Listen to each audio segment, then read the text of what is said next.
Welcome, everyone. My name is Lyndia Hayden. I work in the Office for Diversity and Inclusion, and I am the co-lead with Pamela Abner of the Black Women Leaders Connect Employee Resource Group. We call ourselves Our Connection. The group was established for executive leaders to support one another and to nurture and guide women within our health system and our communities. I encourage you to visit our website, I'll put it in the chat, to learn about the members, to read interesting articles, and to review recorded sessions of previous events. We recently added a wellness and beauty section, so you can check that out. In recognition of Women's History Month, it is our pleasure to discuss a relatable topic, the importance of building relationships. I've developed some questions for the panelists, but we encourage you to submit your questions in the Q&A section. Today's esteemed panelists are remarkable women, and they're also members of Our Connection. Dr. LeWanza Harris is the Vice President of Quality and Regulatory Affairs for the entire health system. Wendy O'Brien is the Vice President and Chief Nursing Finance Officer for the entire health system.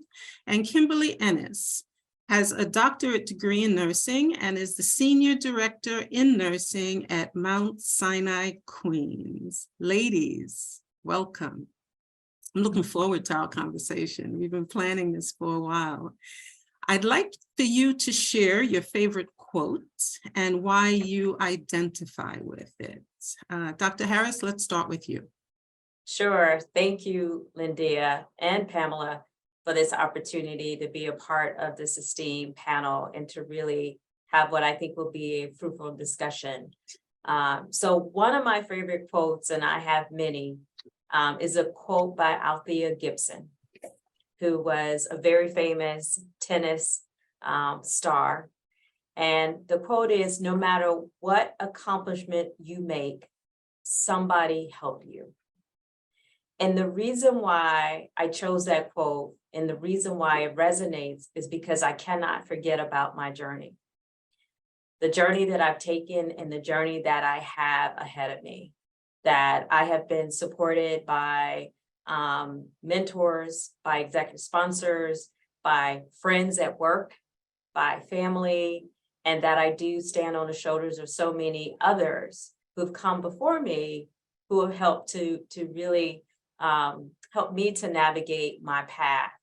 And I also think it's befitting, and the other reason why I chose it is because this is a Black woman who blazed the trail for Venus and Serena Williams and so many others. And it's Women's History Month. So I think it's only fitting that we have a quote from a woman who happens to identify as being a Black woman. Thank you, Dr. Harris. And Pam and I'm not sure if you know this, but Pam and I are big tennis fans. Yes, tennis fans. So we can definitely, I didn't know about that quote, but we can definitely relate to it. Thank you for sharing. Wendy, how about you? Thank you, Lyndia. And again, thank you, Pam and Lyndia, for this opportunity to address our audience and to work with such esteemed leaders. And great intent, Dr. Harris. I mean, very focused. My quote is a little different. I focused my attention on leadership. And I do a lot of reading on leadership styles and what makes a strong leader. So I took a statement out of a book by an author, Barry Posner, because many times we try to define, what does leadership mean and what are the actions that I need to take. So Posner states, when leadership is a relationship founded on trust and confidence, people take risks, they make changes, they keep organizations and movements alive. I really, that resonated with me, right? Because again, a lot about my personality, but it really hones in on why we need to be the leaders that we want to be, and what we can gain from those attributes of leadership about building trust, and confidence in your team to support achieving the goals. So I try to, think back about my personality and how I grew in leadership, and also to say, am I staying the course? All right. Am I working with others? Am I building them up? And in turn, that helps me grow to be a better leader and to achieve the outcomes that I seek to achieve. So Absolutely. again, great opportunity. Absolutely. Yeah, I think that a light casts the shadow, and then the others follow, sometimes emulate what the leader does. So thank you for sharing. And Kimberley. Thank you, Wendy and Dr. Harris, for sharing your beautiful quotes. I'm definitely going to add those to my portfolio of quotes. Thank you all for being here today to listen to us, and thanks, Lyndia, for really organizing this. So my favorite quote is a quote I'm pretty sure many people heard before, and it really ties into today's topic and the importance of building relationship. And it's also similar to LeWanza. It's by a Black woman, with Women's History Month, I think and this topic, I think this quote ties in very well. I've learned that people will forget what you said, people will forget what you did, but people will never forget how you made them feel. I use this quote often in guiding my personal and professional relationships, and also building connections. I think it's a quote that we should all keep in mind as we build relationships and connect with people, whether it's a staff member, whether it's our other leaders. And this is something that I feel really ties into today's topic as we talk about the importance of building relationships. It's really about, at the end of the day, how did you make that person feel, which is important in building that relationship. Absolutely. I'm very familiar with that one. Thank you. Thank you for sharing. I absolutely can relate to all of those quotes. Thank you. Okay, I'm going to add those, the ones that I wasn't familiar with, to my list. I collect quotes. Thank you.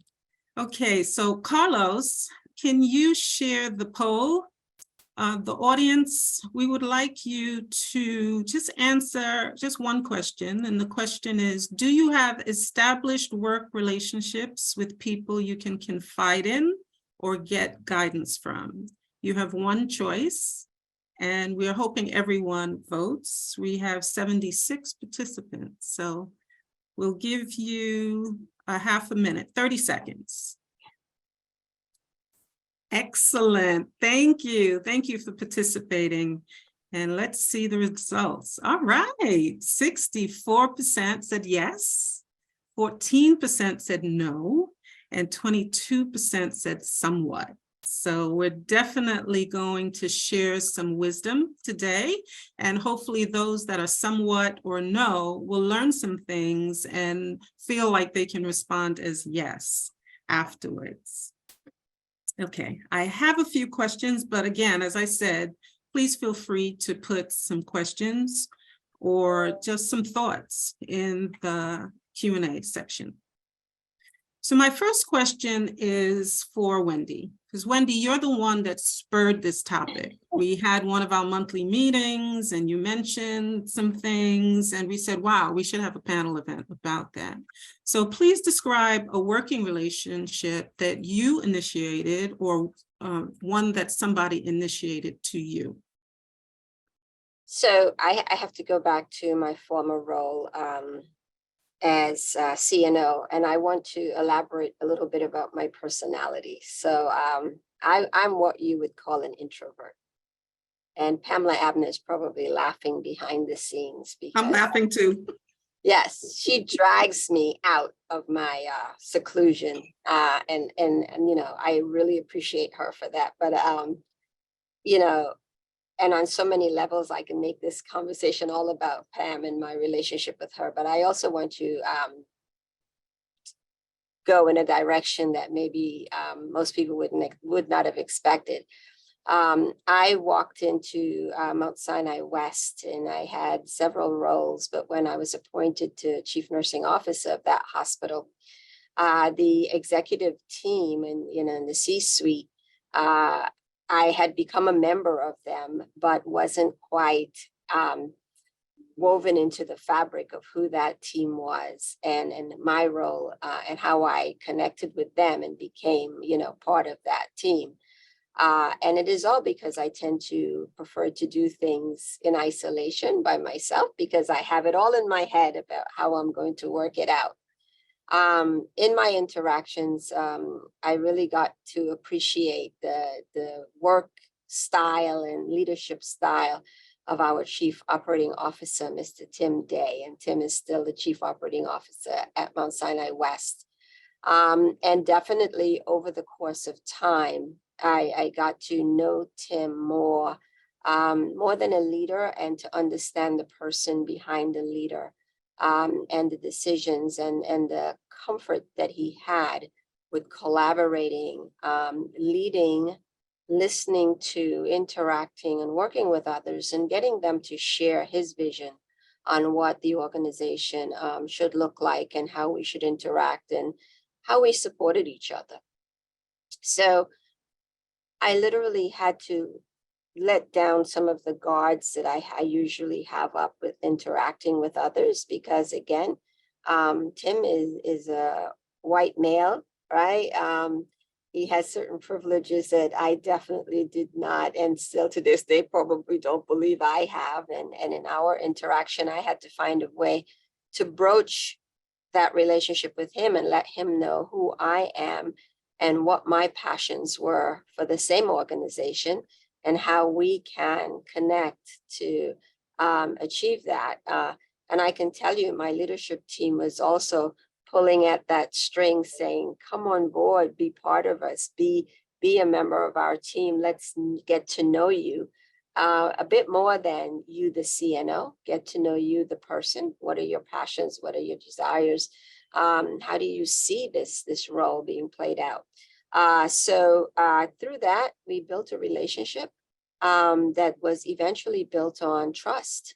If you talk to Tim, when we're not officially presenting, through our roles, we use statements of, you're the person I want to be in the how do you call it, the manhole, the trenches with me, because we had seen a number of emergencies, and we were able to interact very, positively together to get things done as a team. So over the years, I have come to rely on that. And when I have a question, or I need to learn something, I would reach out to him with all of the trust that it was held in confidentiality, that he was there to support my growth and development, and also that he would lend assistance wherever I needed it.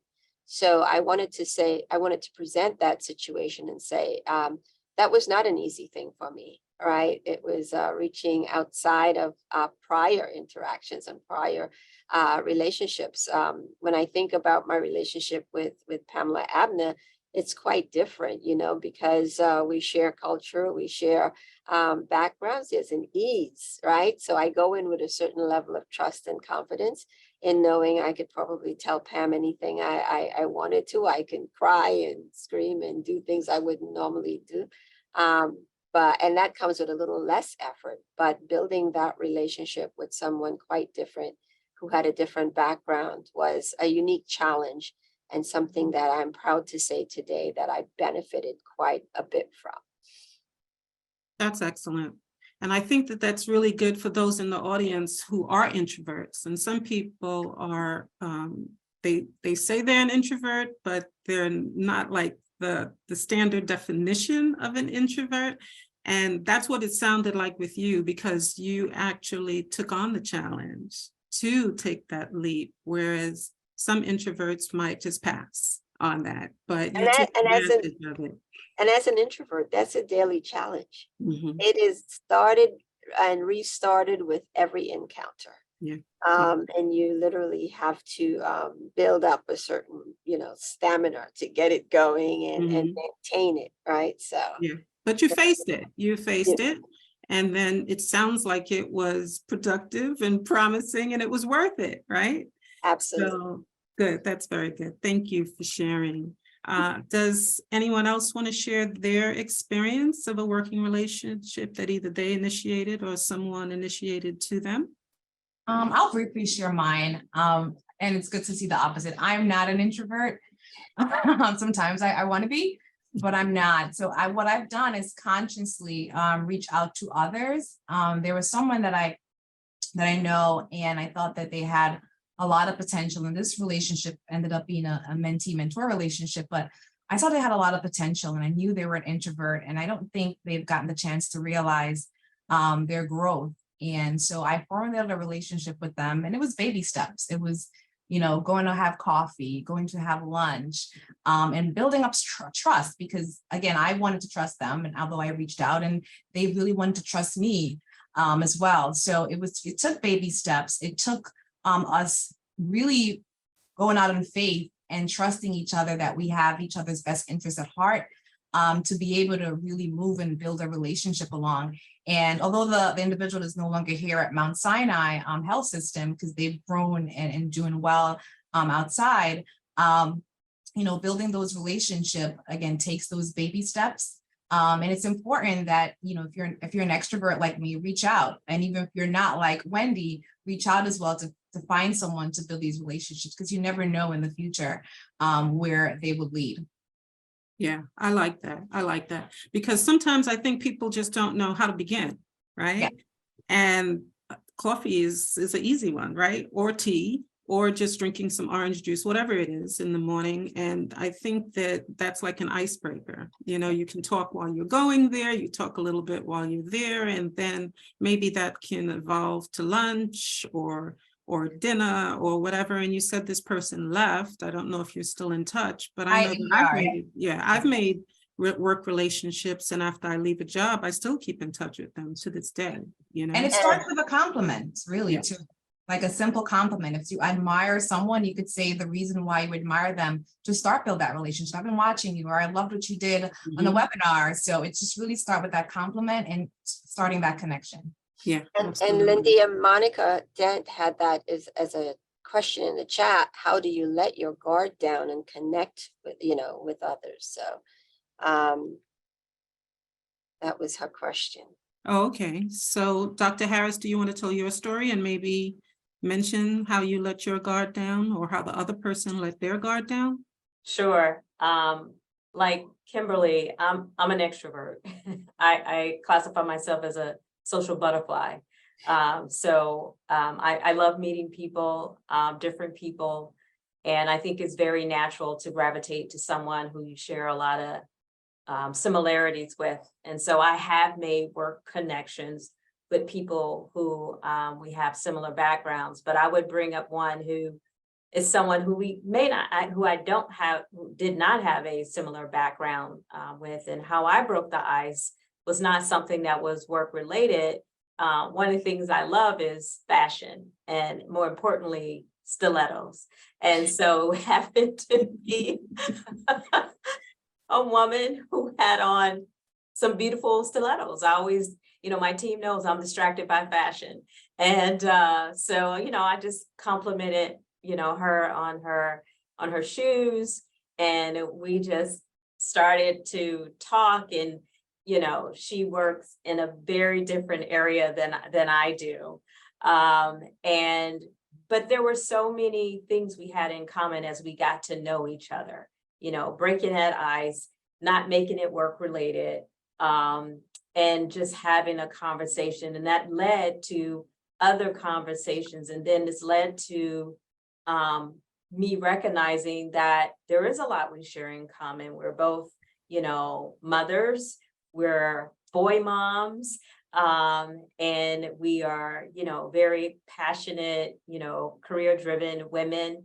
And she ended up becoming someone who I could confide in, someone who, when there were, issues that arose, I could go to her and really ask her opinion about, well, how do I navigate it? It wasn't like a mentoring relationship. It was a colleague, like you kind of vent and you're like, okay, well, what should I be doing, or whatever it may be. But it evolved into a nice relationship who I still maintain, to this day. and someone that, I consider to be, a close friend. And I would also say that, the term we used to use where I came from was, friend at work, FAW. And that's who she ended up being for me, a friend at work, someone who I could talk to. And so what I would encourage people to do is to break outside of the norm, what feels natural. I think we all put people in boxes and in categories, and we gravitate toward that. But I think there's so much more we can learn. And I love Wendy's story. I don't know Tim, but I know of Tim. And the two of you, you look different, and I'm sure there's a different feel as well. But I think those relationships could be quite rewarding because it helps us to think differently, to understand other people's perspective. And I think ultimately it helps us to be better human beings, and for our positions, better leaders. And so to answer the question of, how does one sort of, what was it, to break the ice? To let your guard down. How do you let your How guard do you let your guard down and connect? Yeah, I think it's easy for me to say as an extrovert. I think what I find to be effective is to recognize that beneath how we may present, we are all the same. So we all laugh at certain things, cry at certain things. We're all the same. And so I firmly believe that we can make a connection somehow. Even if we have different political views, there's still a connection that we want our families to be safe. We want our children to be taken care of.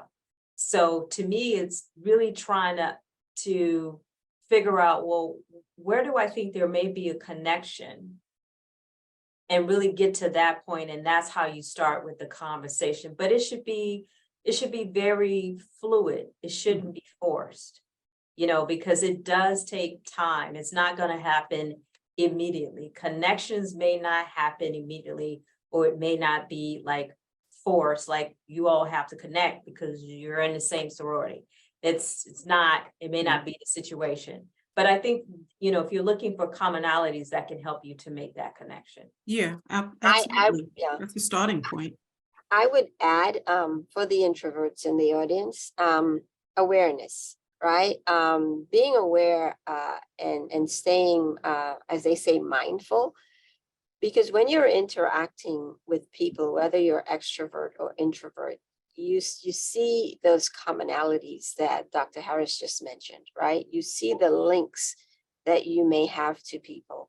For Tim and I, it was my recognition of his the emotions that he shares when someone is in pain. So if something goes wrong with the staff, he connects with that emotion on an emotional level. He reaches out and he provides support. And I was so moved to see that side of him, right? Not the stoic type of leader, but oh my God, someone got hurt. We need to go there and see what's going on. How's the staff doing? What's going on? Get to know the person. He talks to people about their family members, their education, how they're progressing in life outside of the work environment. I connected with that. I looked at that and I saw the real person behind the title. Yeah. No fluff, no fanfare, just him saying, how are you doing? What's going on? And I think, I'm sorry to interrupt you, Wendy, but I think that ties into an anonymous person that wrote in that it's not about being an introvert, but fear of embarrassment of saying the wrong thing. And if you have that awareness, you kind of have that instinct that even if you said the wrong thing, it wouldn't be taken the wrong way. Exactly. The trust that this person is going to interact with you in a respectful and positive way. And there's also something to say for being vulnerable, right? To be vulnerable usually means to let people know a little bit more about you than you may demonstrate or put out there, right? So it means, sharing a little bit about you. And I like to laugh. People who see me as that introvert don't know that I am a cut up, any joke, just love to laugh and love great humor. And you have to find that person that you can laugh with. For me, right? Someone that you can really let your guard down and just have a good laugh. And Tim loves to laugh, right? So, there are times we throw jokes back and forth, and we're okay. And when to make a joke and when not to make a joke, and when to trust in that relationship. So for me, it had a lot to do with vulnerability and being open about who I am, and also trusting others and allowing them to build trust in me. And if I, because then and if you are, in fact, if you say the wrong thing, as the writer put in the chat, it is about how it is received. And you have to come to the understanding that not everyone will handle you with the delicate trust that you're looking for. But somewhat to Kim's quote, when people tell you who they are, believe them. So if they show you that they're a trusting person and that you can be vulnerable with them, believe it. And if they tell you that, they are someone that you should exercise caution around, believe it, right? Yeah, so you just have to accept that and move on. Good. Thank you. We have a few questions here. Sean has asked, how important is it to maintain your composure when put in tense situations in the workplace? Who wants to take that one? Oh, I'm going to take that one. In a lot of tense situations, Wendy? Sean, let me say this, something I've learned over the course of many years. It is better to listen and take time to absorb what you have heard and what's going on around you before you respond, whether it is in statement or an expression. I love Zoom. Zoom allows me to see my expressions. My mother used to say, Wendy, you wear your emotions on your sleeve. So you're actually in training, especially in the leadership role, to always maintain a certain sense of decorum, always take in what you're hearing and what you're seeing, and take the time to pause and really think about what you heard and how you would normally react. And after you've given it some thought and applied all of the knowledge and experiences you've had, how you should react. So if you ask me, I always say, go to saying very little initially, and then think about your responses. And I can tell you, I've been in many situations in the workplace that initially I just want to, pour my heart into my response. But after giving it maybe just a few minutes, sometimes, I've been seen walking around the block. Sometimes just giving it that period of time allows you to respond in a more informed way and in a way that can truly get you to address your issues. And they're better received when you've given that time to thinking out your response. So 100% for delayed reaction. Yeah, I completely agree with Wendy. I always say that you should respond and not react. Those are two different definitions, I think, and two different perspectives. I'm a firm believer in the pause, even when you're speaking, because when you pause, it forces you to think. Also, if you do get certain types of emails, I also practice the 24-hour rule, or to just think about it, as Wendy said. I do think it's important that a leader maintains their composure. However, I also feel very strongly it's important that a leader shows their range of emotions that includes vulnerability. You know, I think it's easy to maintain a very stoic presence versus letting people around you see that you can emote emotions, right? You have different emotions depending on the scenario. You know, Wendy, when you say that one of the things you connected with Tim was how he would respond to different scenarios. And I think that's very powerful. You know, when people know when you can be firm, yet gentle, when you can be vulnerable, yet strong, when they know that you can be sympathetic as well. I mean, there's so many different ways to still maintain composure or to be poised, but to still show your range of emotions, because I think that is what really exemplifies a very strong leader and a leader who can be authentic, because they are responding to what they are receiving, you know, what is happening around them. So you know, for me, when I think of poise can mean so many different things. It's how I present, but it's also how do I relate? How do I emote? How do I show up? And different scenarios cause me to show up very differently. And people need to see that there is humanity in my approach. Right.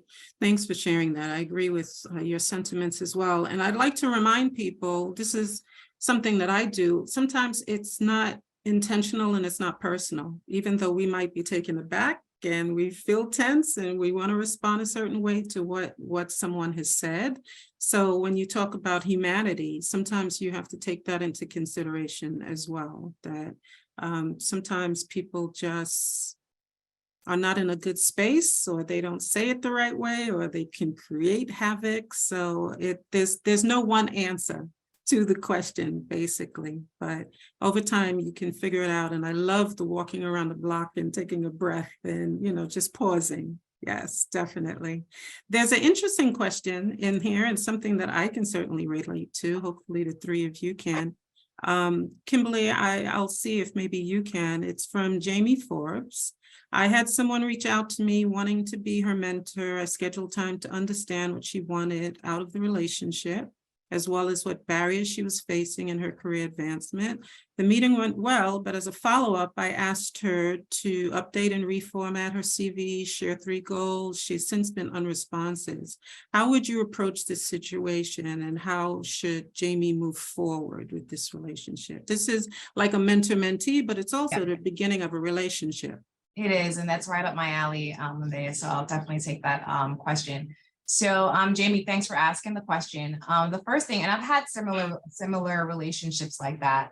I think entering a mentee and mentor relationship, just building that relationship, could be very scary for others. They reach out and sometimes they feel overwhelmed.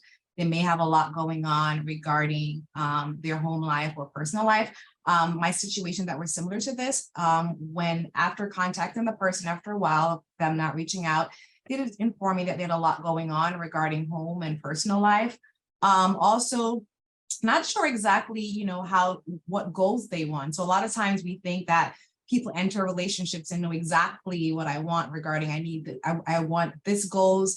They don't, or how to accomplish them. So maybe guiding them towards what goals that they're looking for, what they're looking for in the relationship, I think it's very important. And try to have, you know, an open and honest relationship. But prior to that, you know, how much did you know about this mentee? I think it's important before jumping into that relationship and talking about the CV and the goals. Build a relationship, right? Find out a little bit more about them, you know, outside of the professional realm, like outside of work, right? Tell me a little bit about yourself. Tell me a little about your background, you know, outside of just the career path. Then you'll get to know them a little bit more, and maybe understand the reasons why, you know, they're not responding, or maybe there's something going on. But I think it's trying to develop that relationship part first, and then enter into that mentee-mentor relationship a little bit slower. Because I will say to you, more than 50% of the mentees that I have, they don't know or didn't know what their goals or what goals they want to accomplish. So I had to kind of guide them, and it took a couple conversations. And I will say, that's why I always recommend the first 1 or 2 meetups, take it away from the career path. Talk about each other, get to know each other and understand each other, and then slowly move into the goals and developing that relationship. Because now you're learning how to trust each other, right? Now you're learning how to better communicate with each other. So that would be my recommendation. I would reach out. Maybe there's something going on that they're unable to actually, develop a CV or give you the goals, or maybe they're having a challenge developing those goals. And also, developing the CV. A lot of CVs, people don't know where to go to develop them. So maybe give her some resources or some guidance regarding doing that. So that would be my recommendation. And you could always reach out to my Mount Sinai email if you have any, need guidance regarding that. That was a perfect response. Thank you, Kimberly. There's another one in here. Oh, Jamie said, thank you. You're welcome. There's another one. How do you build relationships when you feel you have been isolated or excluded? Because this is a big institution, and some people do feel like they're in isolated or excluded environment. So if I may, thank you Sure. so much, Lyndia. I think it's important to understand first yourself, and then understand the behaviors that others demonstrate towards us, and differentiate what someone's interaction is from how you feel and why you feel the way you do. So, I'm a firm believer in, although people have various actions that may not be in accordance with what we expect, they don't make me feel anyway. Right? It's the feeling, or how I take that in, how I internalize that, has a lot to do with me. It's controlled by me. And I have to decide, and I don't say this to make anyone think that I have achieved this level of being that, nothing moves me.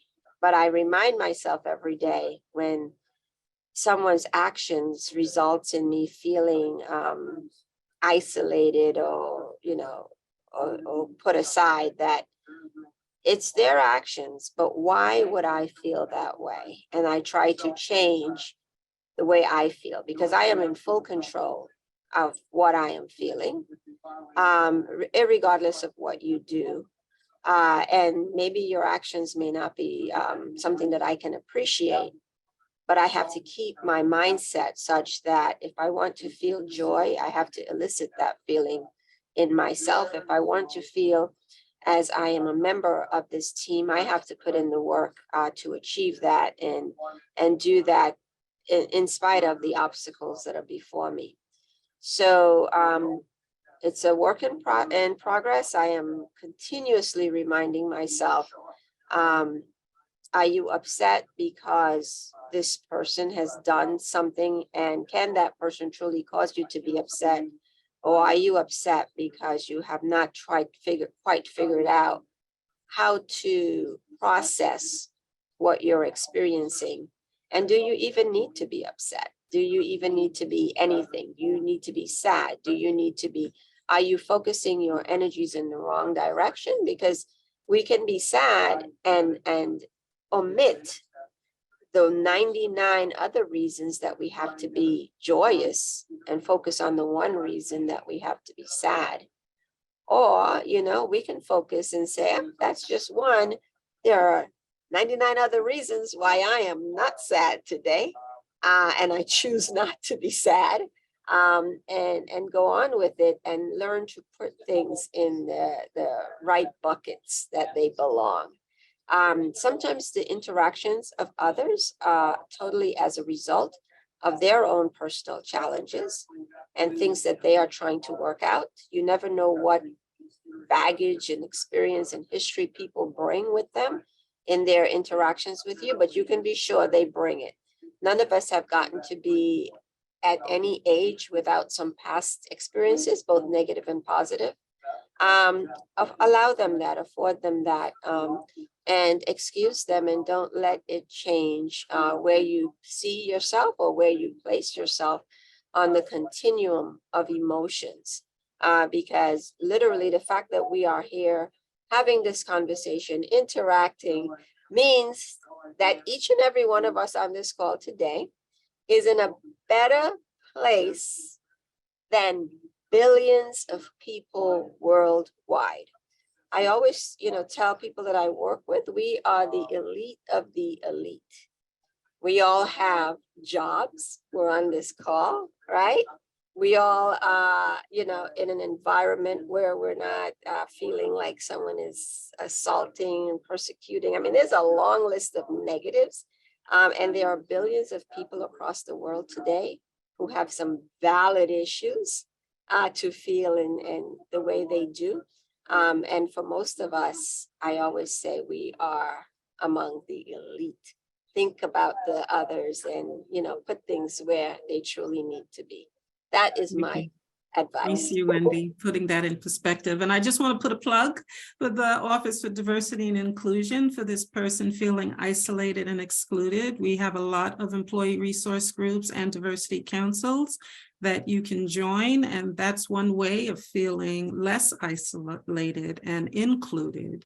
And then perhaps you can build relationships with those people in those groups, and then it can grow from there.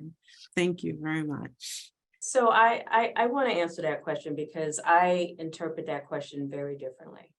And I see it from the perspective that this is not someone who is in their feelings, that, they cannot necessarily manage how they're feeling. I see it as a real situation that happens in any work setting, in any institution, whether or not that's a school, whether or not that's a hospital, any other business where people feel isolated or they are excluded, and it may be intentional or not.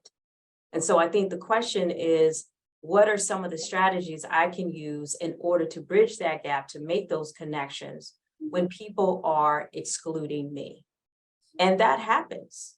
So I think we have to acknowledge that it does happen. So I want to say that to whomever, put that question in. We have all experienced, maybe some others have not, but we have. And so what I would say to you is that it is important to really try to understand, not necessarily, yes, well, is there something that I am doing, right? Is there some way that I may be coming off, right? But then I would pause there, because it's not always about the person and it's not about you being a victim.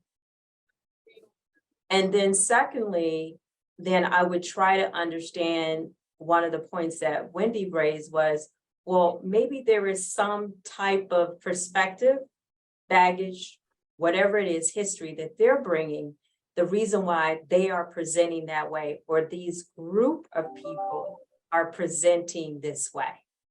Because you have to understand your scenario and you have to have an awareness of what you are dealing with. Then I would have a very direct conversation. Now, that's easy for me because I do speak truth to power. So I can easily do that. I recognize everybody else may not be, let's say, as assertive, but there is a way to have a very diplomatic conversation about, I really want to get to know you or get to know X. And I was wondering what would be the best way for us to really connect. How should I go about? So really asking the question where you're kind of forcing them to think about it. You're forcing them to confront and deal with whatever it is that they're dealing with, the reason why they may not be engaging you. It's always about flipping the table. And then what I like to do is to also use the words that people use so carefully throughout the organization in terms of how they want to make sure we have inclusion and diversity. I'm trying to, be a champion of inclusion. And I want to know, how can I be more a part of X and get to know you so I can understand your perspective? Because that's what helps us to be more diverse and have a more understanding view. So I think there are ways you can do that. I hear you and I feel you when you say, how can I make a connection when I'm being excluded? Because that can be intentional. And I'm not going to sit here on the panel and act like it does not happen. Because, and maybe I'm not as forgiving at times, because I know some things are unconscious and some things are conscious. But I do think that we can still have a conversation about both. And we need to have that conversation, and we need to do it in a way where people feel comfortable and they're not afraid. So I hope that you, the anonymous person who put that in, can really think about it and have the courage, and for you to realize we do recognize it happens. And that's why we have to have an open conversation about it. And I thank you for that, Dr. Harris, because I think that's the value of dialogue, right? Getting the different perspectives that we can all share on a similar topic. So I really appreciate that as well. Yeah, there's usually never just one solid Yeah, answer for it. These are complex Absolutely. issues. Yeah. And in order to sometimes get that confidence, you can speak to other people, run it by them as well before you actually approach the person that you think excluded you. So there's different approaches to do. Time has flied, ladies. It's like 1:49.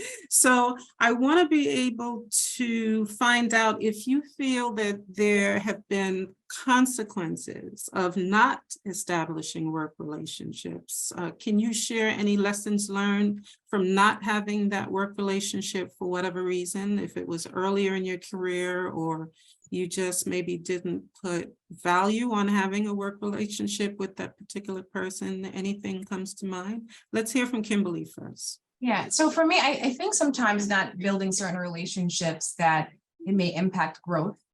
One, opportunities also coming your way. Two, being able to get people to move, right? Sometimes there may be metrics, or you need a favor or a situation, and someone may not do it for you because you don't have a relationship, unfortunately, but they will, based on, compared to having a relationship with someone else. So building relationships a lot of times could really help maneuver, help you maneuver things within the work environment a lot easier compared to someone that you don't have a relationship with, unfortunately. There's a saying, unfortunately, it's not what you know, is about who you know. And that's part of that, is building relationships to get there. And, when building these relationships, people always ask me, how do you build them? And it could be simple things, by just reaching out, thanking the person, trying to figure out ways to support the person, especially during those difficult times that they may be having. So I think it does impact, your growth and opportunities that may be presented to you if you don't build relationships a lot sooner, or you're hesitant to do so. Yes. And I wholeheartedly agree with Kimberly's statement. I would only add, that growth is bi-directionally. You don't, it also, someone once told me in a meeting where I may have demonstrated some vulnerability and gave a little bit more about who I am. They said to me, over the years, you have robbed us of the value of not knowing you and not knowing, your thoughts. And I was like, wow, I robbed you of the opportunity. And just as you would grow from interacting with others, just as this dialogue, Dr. Harris presented a position that was different from mine, and it's a growing opportunity as you exchange and dialogue with others. But you're also robbing the recipient of your statements the opportunity to grow from what you have to say and grow from getting to know you. So think about it always in a bi-directional approach, and know that there's so much value from interacting with others. You chance to gain more rather than lose in those interactions. And even if the interaction is not of an outcome that you have desired, you have learned in that experience and in that interaction to say, wow, this is something I don't want in my life, or this is something I do want.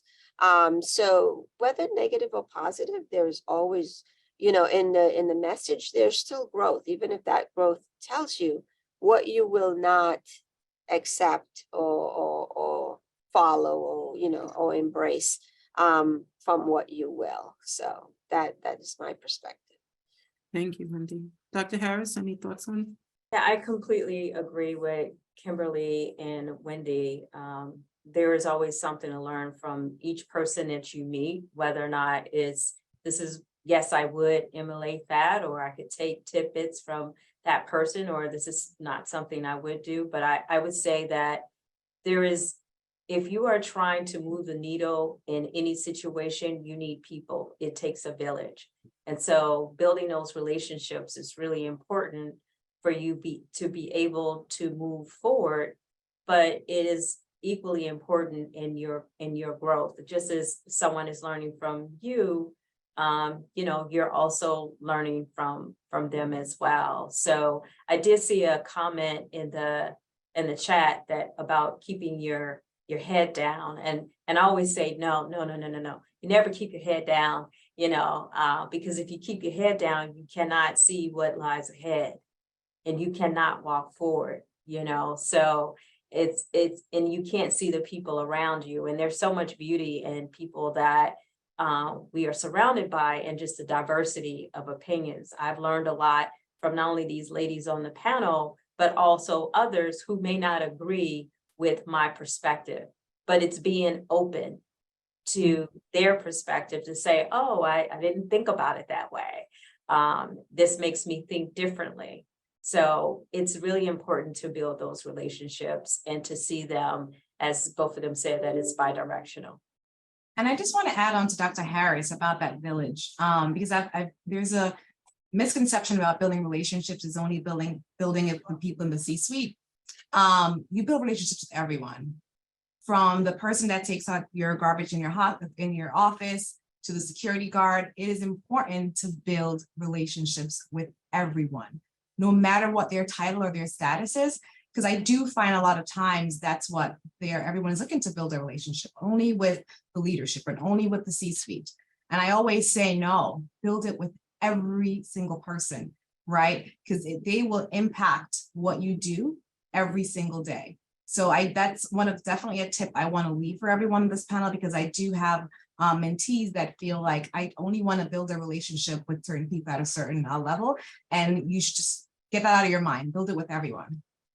Yeah, I agree with that. And that's a good segue to final thoughts, because we have 5 minutes left. So just some final thoughts in terms of taking into consideration some of the questions that we didn't get to, but what are your final thoughts, Wendy, and then Dr. Harris?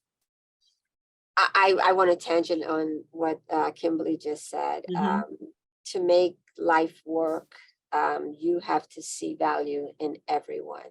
Don't just put your attentions in one direction, because if you take the work environment, if the housekeeper doesn't clean a hospital, I don't want to come in. A hospital is a very dirty place. If food services didn't do what they do, I would not have survived any of my leadership or other experiences, because those were relationships I had that when I needed something, they were there to provide. The relationships are with everyone. And when you have a relationship with others and on all levels, you are secure in your existence, because there is always someone there to lend a lifeline, and you can lend a lifeline to others. For me, it's a personal issue of my security and my growth and development to make sure that everyone around me, because you will never know who will come to your assistance or to your aid.